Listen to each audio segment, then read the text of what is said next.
Señoras y señores, amigos nuestros, bienvenidos a la presente edición de La Fuerza de la Palabra, nuevamente reunidos para compartir con ustedes 120 minutos de una rutilante, objetiva y plural información de hechos y acontecimientos de las últimas 24 horas a través de Cosmos Televisión y La Fuerza de la Palabra. Recuerde usted que Productos Naturales Baldor, la fórmula de la salud, presenta un stock completamente garantizado y de precios económicos de productos naturales para conservar la vida y la salud de cada uno de ustedes. Productos Naturales Baldor lo espera en su nuevo local del Jirón Arequipa 522 de nuestra ciudad. Galeno, prestigio y eficiencia.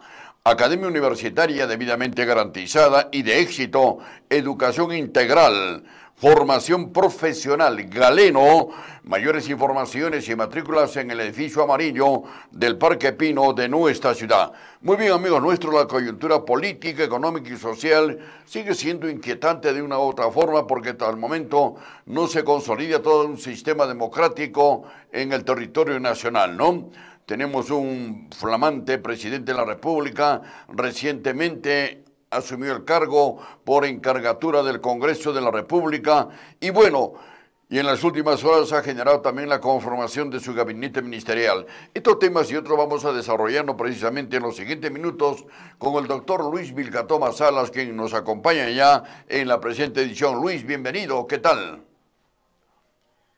Buenas noches, Jaime, y buenas noches a todos quienes en estos momentos están compartiendo este importante programa televisivo. Y gracias por la invitación.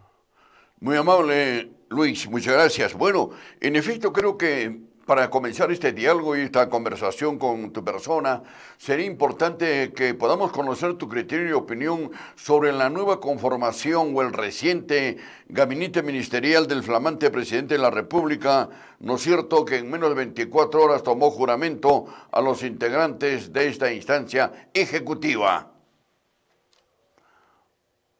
Lo que estamos viviendo en estos momentos en el país es un ambiente de mucha incertidumbre, es un ambiente de quizás, posiblemente, ojalá, en lo que se refiere a los resultados que en materia de gestión vayan a producirse en los próximos días y semanas, tanto por parte del flamante presidente, como muy bien lo has dicho, José Gerí, y el flamante gabinete que acaba de juramentar y que recién vamos a tener la posibilidad de ver pues cuál es su forma de actuar y a dónde nos podría llevar esta forma de actuar. Sin embargo, también es bueno decirlo de que existen dos corrientes, yo diría así, de interpretación, para empezar, del presidente, de José Gerí, ¿no? Una corriente que dice que él es simplemente un títere, es un títere de la alianza mafiosa que está en el Congreso, ¿no? Y la otra corriente es que no es tan títere y que por lo tanto hay que darle el beneficio de la duda para saber qué es lo que en definitiva va a suceder en los próximos días. Esas dos formas de interpretar las cosas tienen mucho que ver con la interpretación del origen o del cómo ha sido designado presidente de la República el señor José Gerí.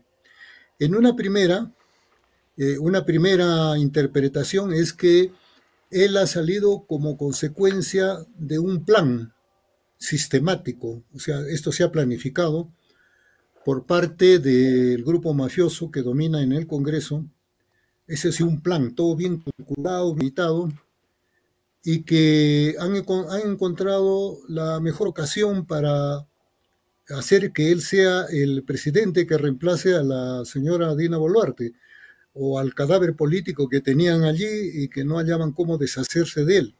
Y encontraron la oportunidad, ¿no? Con esto de Aguamarina, de lo que pasó en Juliaca con Phyllis Bater, en fin, encontraron la oportunidad presionados también por las derivaciones de estos sucesos. En el primer caso, por lo que podía amplificarse en términos de descontento y de inseguridad en el país, y tomaron la decisión. Es la primera forma. La segunda forma es la que tiene Rosa María Palacios, ¿no? Es que dice que no ha habido acá un plan sistemático para ponerlo allí a José Gerí, sino que ha sido resultado de un desorden que sucedió en las últimas horas en la alianza mafiosa, ¿no? Entre los partidos que conforman esta alianza. Porque hasta antes de esto había una especie de orden entre comillas, ¿no? Podríamos decir, en ese bloque político. O sea que no entraban en contradicciones ni nada, ni cosas por el estilo. Pero cuando se presenta la moción, ¿no? Se presenta la moción, caso de Renovación Popular, presentan la moción de vacancia, consiguen las firmas. Lo que sucedió es que se adelantó este partido político de la derecha, se adelantó en fijar una posición frente a la presidenta, en ese entonces todavía Dina Boluarte, en el sentido de oposición, pedir la vacancia, ¿no? Y lo que dice esta explicación es que de esto no estaban muy en concordancia los otros partidos políticos, como es el caso de Acuña y de Keiko Fujimori. Pero cuando vieron que caminaba el pedido de vacancia y que podía dejarlos a ellos parados en la vereda del frente, porque también Rafael López Aliaga, que es el partido al que me estoy refiriendo, seguramente y su grupo pensó en que no iban a aceptar la vacancia. Y por lo tanto ellos quedaban bien parados porque plantearon la vacancia, no la aceptaron, pero la plantearon. Y liderar una suerte de oposición de derecha dentro del Congreso. Pero la cosa no funcionó así porque se produjo el desorden. Entonces, cuando vieron esto, según este análisis, es que inmediatamente se subieron al carro y comenzaron a presentar otras mociones de vacancia, hasta 5 mociones, ¿no? En ese desorden, dice, entonces es que no hubo forma de ponerse de acuerdo de la manera más efectiva y más cercana a lo que ellos querían, ¿no? Como una especie de consenso. José Gerí no renunció a la presidencia del Congreso, ¿no? Y consiguientemente en esa situación solamente les quedó apelar a lo que dice la norma, y la norma dice pues que en estos casos se hace cargo de la presidencia el presidente del Congreso, y entró. Entonces, en el primer caso fue como un calculado plan para hacer este cambio y ponerlo a José Gerí. En el segundo caso es que esto fue fruto casi de última hora y que posibilitó de que José Gerí esté allí. En ambas formas de interpretar estos acontecimientos hay coincidencias. La primera coincidencia es que coinciden ambos de que José Gerí no tiene las cualidades adecuadas como para asumir este cargo, porque es joven, en fin, pero a eso se añaden una serie de denuncias. Es por esa cuestión del abuso sexual, posible enriquecimiento ilícito, coimas, etcétera, etcétera. En ambas formas de interpretar las cosas piensan eso. Una segunda coincidencia, pero no diría tan absoluta, es de que efectivamente se trataría de una suerte de un títere, ¿no? O sea, alguien que está puesto ahí, sea por las circunstancias, o sea, por la planificación y el cálculo, pero ahí tenemos a alguien que va a ser incondicional con la alianza mafiosa. Y ahí está el debate en estos momentos, ¿no? Con la característica de que a este supuesto títere los analistas le están exigiendo de que haga cosas importantes, ¿no? Que de una vez forme la comisión para la seguridad, que haga tal cosa, que haga la otra cosa. O sea, a la persona que cuestiona le están pidiendo eso. Y en ese mare magnum de cosas ya viene la convocatoria al paro y viene la generación Z y todas las cosas. Ahora, esta es mi posición. Yo me pregunto lo siguiente, ¿ya? Si hablamos de títeres o supuestos títeres, porque eso es bueno recurrir un poquito a la historia, ¿no? Cuando hablamos de un títere es una persona que rinde sus acciones incondicionalmente a quien lo ha puesto ahí. No hay nada que hacer, ¿no? ¿No es cierto? Veamos. ¿Qué pasó con Ollantaytamala? Ollantaytamala fue elegido con el programa de la Gran Transformación y se supone que tenía que tener una conexión directa, en todo caso ser un títere, entre comillas, de ese programa, aplicarlo, ejecutarlo, llevarlo a la práctica. Pero el que se transformó fue él, firmó una hoja de ruta e hizo todo lo contrario a lo que decía su plan de gobierno. ¿Qué pasó con Martín Vizcarra? Martín Vizcarra fue prácticamente puesto por el fujimorismo, porque el fujimorismo pensaba tener en Martín Vizcarra un incondicional absoluto, un títere. Pero resulta que el incondicional absoluto del títere al final resultó disolviendo el Congreso y haciendo todas las cosas que se generaron a partir de eso, ¿no es cierto? El mismo Pedro Castillo en algún momento rompió con Perú Libre y no siguió la trayectoria de su programa político y de su partido, que se supone era, entre comillas, un títere de las cosas que se decidían en el partido y que no podía salirse de ese marco. Y se salió de ese marco en un momento determinado. Yo diría que el caso de la señora Boluarte, ¿no?, que ha sido vacada, ha sido también algo parecido, solo que al revés, ¿no? Porque ella también respondía a un programa, respondía a una posición y que la traicionó. Sí, Y pues. el supuesto títere de Cerrón, podríamos decir, al final resultó con otras perspectivas y otras acciones. A donde yo quiero llegar para concluir esta primera parte de mi intervención es de que todas las personas, y en particular quienes asumen responsabilidades políticas como ahora, tienen un margen siempre un margen de decisión personal. O sea, no hay títeres, o en todo caso no hay títeres absolutos. Es decir, tienen un juego propio, siempre tienen un juego propio. Y las personas a las que me he referido son personas que han tenido un juego propio. La pregunta es, José Gerí, ¿tendrá un juego propio? ¿Y cuál podría ser ese juego propio? Y ahí es donde viene la duda. Ahí es donde viene el beneficio que no va a durar mucho tiempo, porque los plazos que se tienen son muy cortos. Entonces, si estamos ante una situación aún de incertidumbre, es bien difícil en estos momentos todavía asumir una posición definitiva. Y sabe que definitivamente va a estar entalado y por lo tanto, pues ya hay que aprestar los instrumentos que sirvan para trabajar políticamente en esa opción. Eso por el momento. Sí, me parece sumamente interesante el análisis que tú haces en estos momentos, Luis. Sin embargo, yo quisiera agregar algo más y creo que tienes la plena libertad de complementarlo y analizarlo. Definitivamente quienes en los últimos años han asumido la presidencia de la República, elegido democráticamente, esto no está en duda, indudablemente están sujetos a las decisiones de una gran mayoría parlamentaria que se ha venido calificado como el grupo político que determina las acciones del Poder Ejecutivo. Las organizaciones políticas del Congreso de la República son determinantes en todas las decisiones de los personajes que hasta el momento han venido asumiendo la presidencia de la República. Es decir, ese parámetro de confluencia, de entendimiento y de intereses de estos grupos políticos en el Congreso de la República han sido determinantes en las decisiones del Poder Ejecutivo, con algunas excepciones intrascendentales. En el caso concreto del señor Gerí, definitivamente también responde de una u otra manera contundentemente a las decisiones de estas 3 o 4 organizaciones políticas que están en el Parlamento Nacional.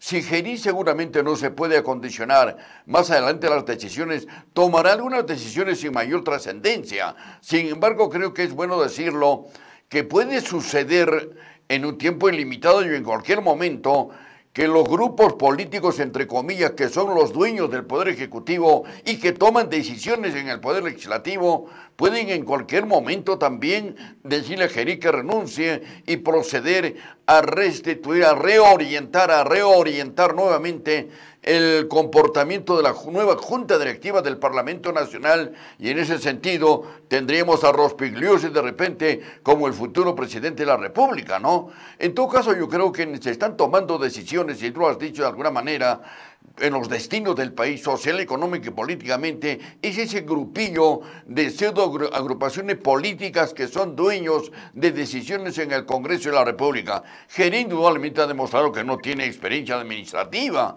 es un personaje que nace en el parámetro político sin mayor visión, sin mayor característica ideopolítica, formación, con una serie de cuestionamientos, en fin, que hasta el momento lo conocemos.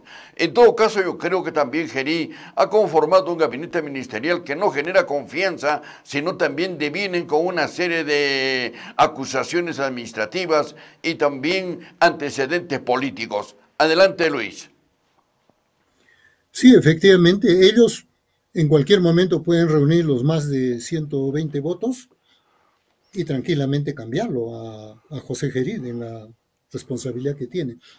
Pero la pregunta es, ¿les convendría políticamente?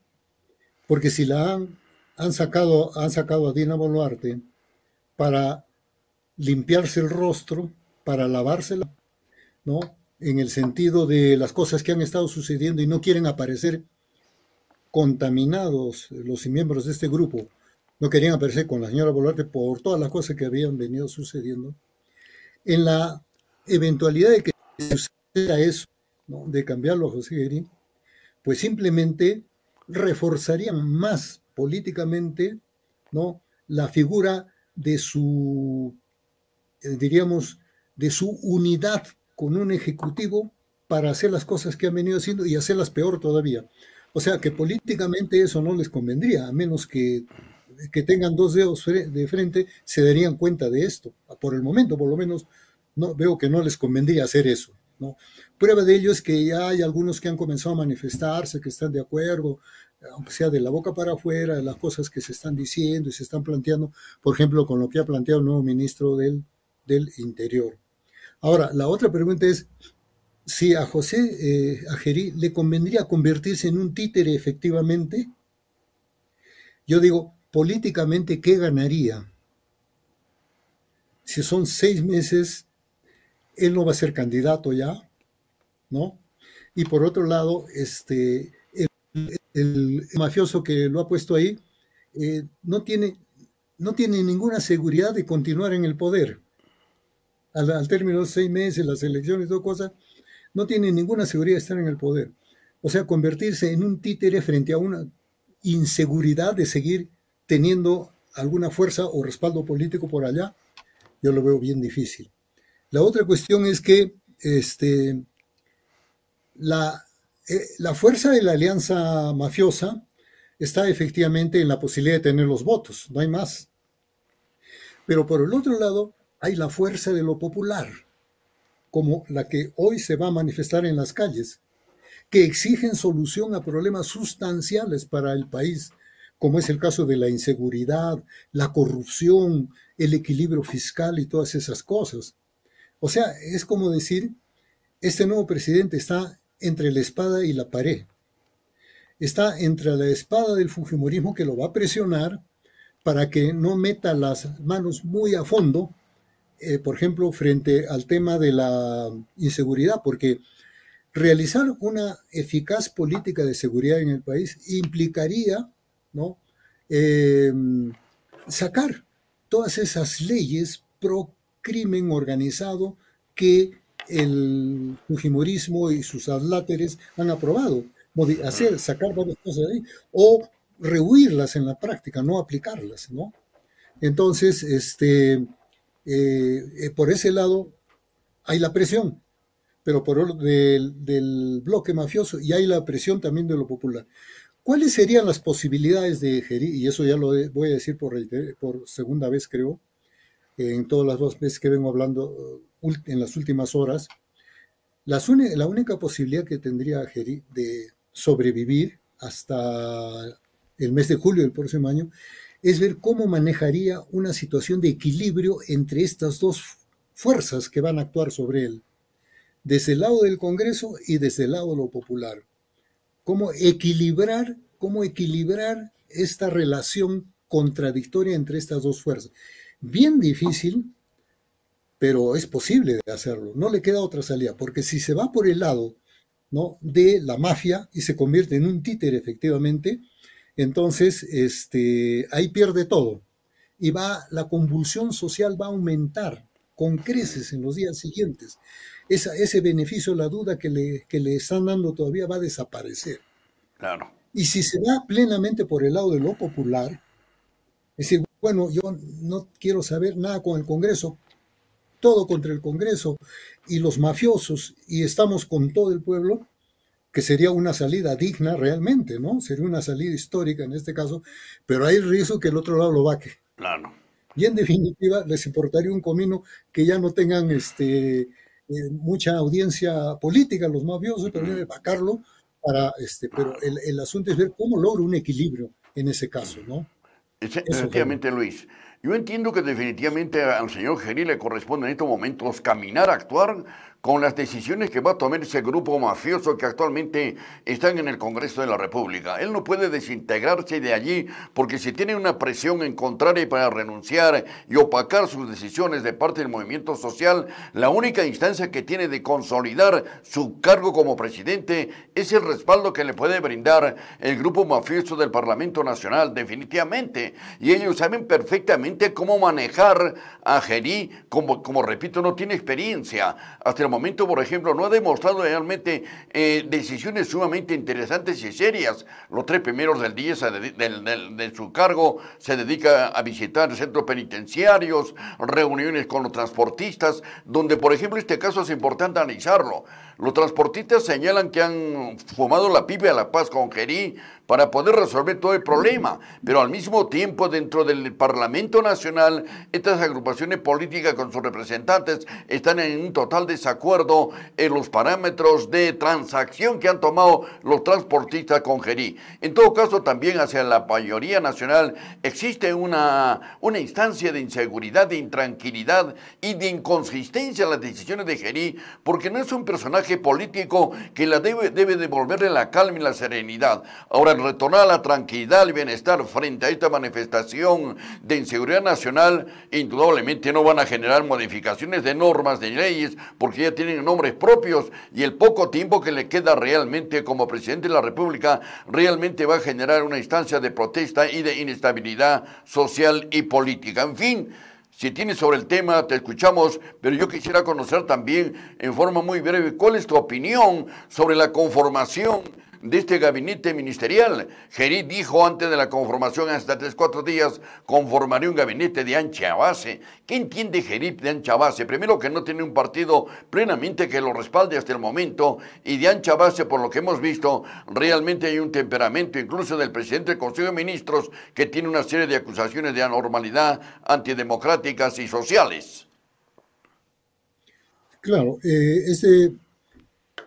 ese gabinete de ancha base al que le denominan de transición y reconciliación nacional, ¿no es cierto?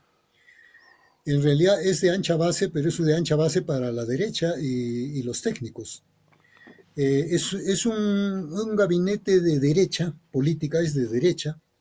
No podría afirmar, ¿no?, que es un gabinete de ultraderecha, porque en la derecha hay matices, hay formas diferentes, aunque puedan coincidir al final de cuentas en el mantenimiento del sistema, del neoliberalismo, en fin, ¿no? Pero es un gabinete de derecha salpicado con muchos técnicos, muchos tecnócratas, ¿no? Que hasta donde tenemos información son tecnócratas que tienen un nivel, eso sí, habría que reconocer. El mismo presidente del Consejo de Ministros, Álvarez, por lo que se ha podido saber, tiene muchas credenciales académicas, en fin, ha sido miembro del Tribunal Constitucional, pero tiene una ideología de derecha. Y es una ideología que se expresa o se ha venido expresando en numerosos eh, escritos, cosas que ha escrito y han salido en el internet, ¿no? Es muy tuitero, ¿no? Y quizás esa ha sido su mayor debilidad. Estamos viendo que en la política el pez muere por la boca.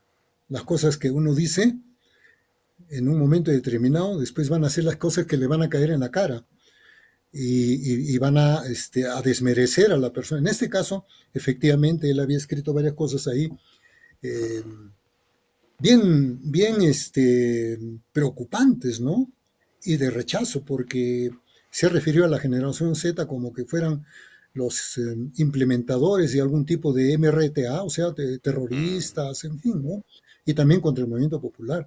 Ya han borrado todo eso. Ya él ha sacado Geri también ya ha sacado todos los que tenía allí.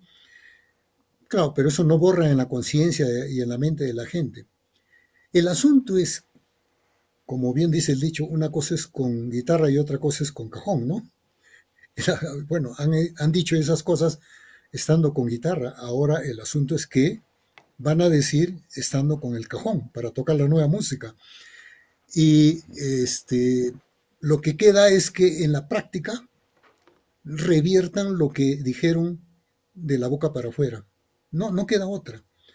Entonces estamos ante un beneficio de la duda que va a ser muy corto, tan corto que la respuesta que el día de hoy este gobierno dé a la movilización popular que ya se está dando y que se va a dar con mayor fuerza seguramente en las próximas horas en Lima y en el resto del país, la respuesta que se dé a ello yo creo que ya es parte de ver si ese beneficio de la duda ya se salva, se supera, ¿no? Ese va a ser un punto.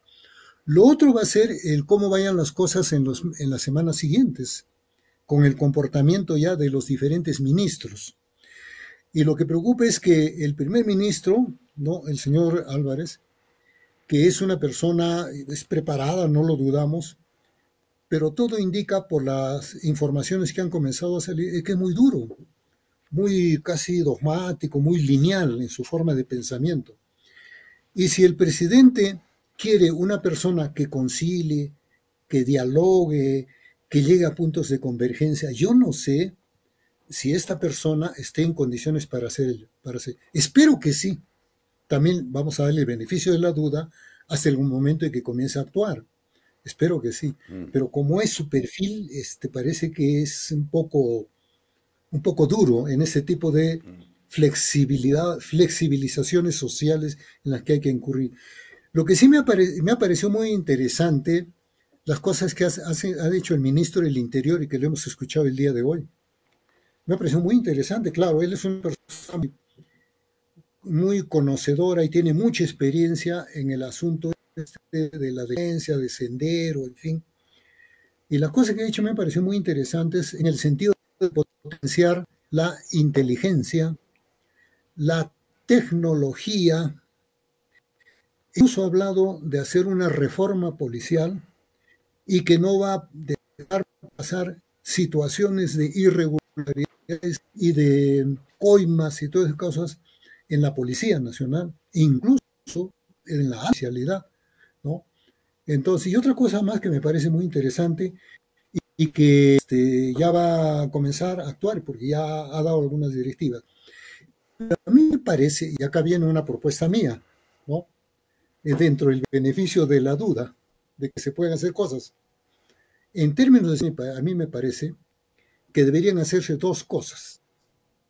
Una primera, en un sentido estratégico, de determinar con mucha claridad cuál va a ser el camino o el horizonte de salida en lo que estamos. Es decir, toda la trayectoria estratégica que se tiene que seguir, porque este es un problema que no va a terminar en el corto, yo creo ni siquiera en el mediano plazo, esto tiene para un largo plazo, aunque ahora los largos plazos son más cortos, ¿no? Bueno, eso tiene que estar claro, porque todos necesitamos saber hacia dónde se va a encaminar el país para salir del túnel, hacia dónde. Y sabiendo hacia dónde se va a encaminar el país para salir del túnel, entonces ahí sí podemos, ¿no?, aceptar los sacrificios y los esfuerzos que hay que hacer, porque sabemos que estamos caminando bien. Si eso no está claro, por más que tomamos medidas inmediatistas, siempre va a haber esa duda, así, ¿hacia dónde estamos caminando? Primera parte. La segunda parte es que deben haber ahí sí planes de contingencia o planes de corto plazo, como los que ha estado planteando el ministro del Interior, muy bien. Todo lo que se puede hacer inmediatamente en términos de inteligencia, persecución a la delincuencia, leyes que se tienen que modificar, trabajo integrado de la policía con la fiscalía, todo eso, podríamos decir, es ya del corto plazo. Entonces, debe haber un ensamblaje entre el corto plazo y el largo plazo. Lo que he escuchado hasta hoy solamente es el corto plazo, pero no hay el horizonte grande. Por lo tanto, el presidente ya debería formar una comisión, ¿no?, compuesta por especialistas en el campo de la inteligencia, pero también con civiles, conocedores de todas estas cosas, para ir trabajando ya esa visión, esa perspectiva extra, para ver cómo vamos a enfrentar este difícil problema que tenemos, como es el de la extorsión, el sicariato y los asesinatos en el que todos los días estamos envueltos. Por supuesto que sí. No quiero despedirme de esta importante conversación con el doctor Luis Vilcatoma. Creemos que definitivamente persisten responsabilidades de mediano y largo plazo para este gobierno. Pero reformas estructurales, por ejemplo, en la policía en 6 o 8 meses va a ser casi imposible de poderlas elevar y sustentarlas.